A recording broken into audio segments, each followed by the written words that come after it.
Hello and welcome. This is The Other View, and I'm Omar Saleh. This next concept, I call it what makes a business tick. And there are lots of things from my experience that make a business tick. I mean, there are, and many people have their own different views.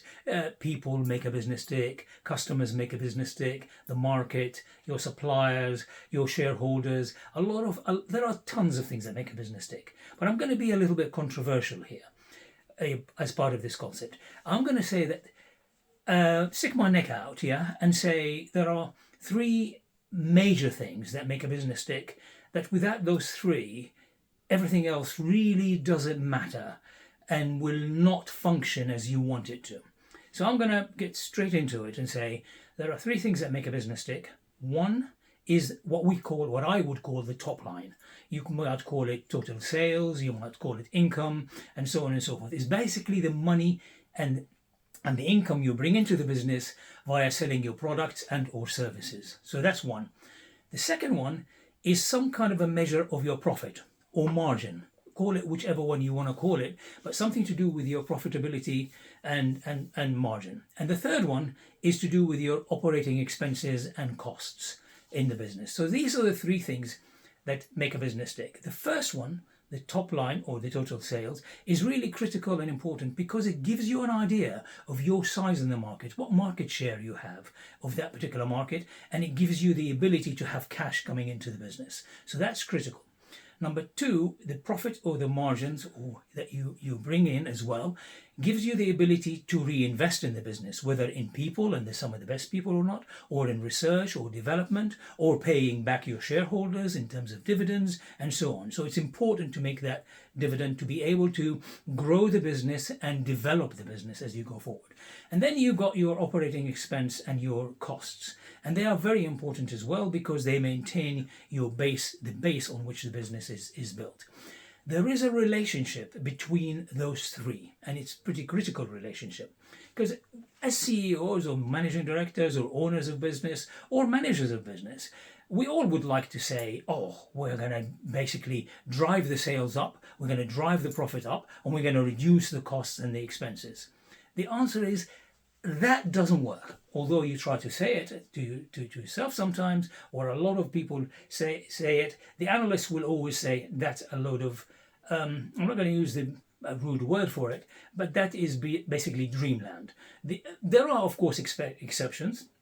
You can drive sales up and profit up and reduce costs, but only if you have a product or a service or an idea that no one else will catch up with you for 5 years, that it's unique, that it has an insatiable market and so on. That's very, very rare to happen, yeah, and nobody can imitate it. Generally speaking, when you try to increase your market share, when you try to bring in much more sales and revenue into the business, you tend to increase your costs because your your costs of sales go up and so on and so forth. When you try to take out profit out of the business, you tend to also reduce your operating expense and so on. So generally speaking, if you take up sales, you tend to take up costs and expenses, and you tend to neutralize or slightly take a dip in your profits. And if you want to maximize your profits to bring into the business, you tend to reduce the number three, and you tend to basically stabilize the sales and so on and so forth. So as business people, whether you're a one-man business or you're a large organizations, generally you are basically juggling those three things up in the air and trying to basically grow that business and develop that business in an increasing line in terms of sales, profit. So when you are doing a market share expansion, as we call it, in terms of increasing the sales, you tend to more or less stabilize your profit and you tend to increase your operating expense and costs.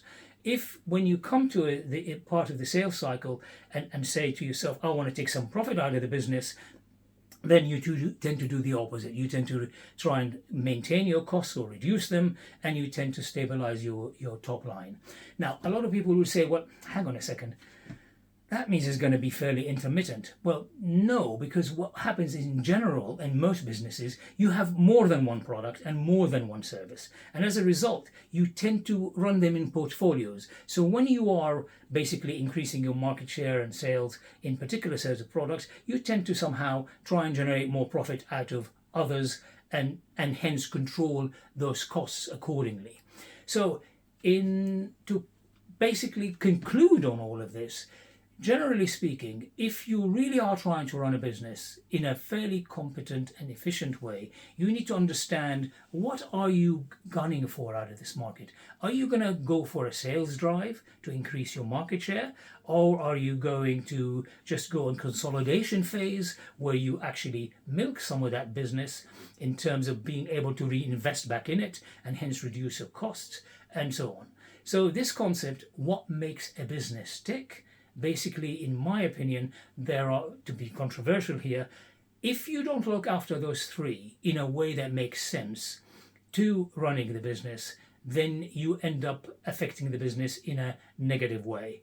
And the more you understand those three metrics and the more you use them to your advantage, the better your position will become. Again, in the future, we will talk a little bit more about this when I come to talk about the phases of growing a business, market expanding phases, market consolidation phases, and that will come in future videos, I hope. I hope you found this interesting and you interact with it. And if you like it, please give it a like and subscribe to my channel. I will see you in the next video. Thank you.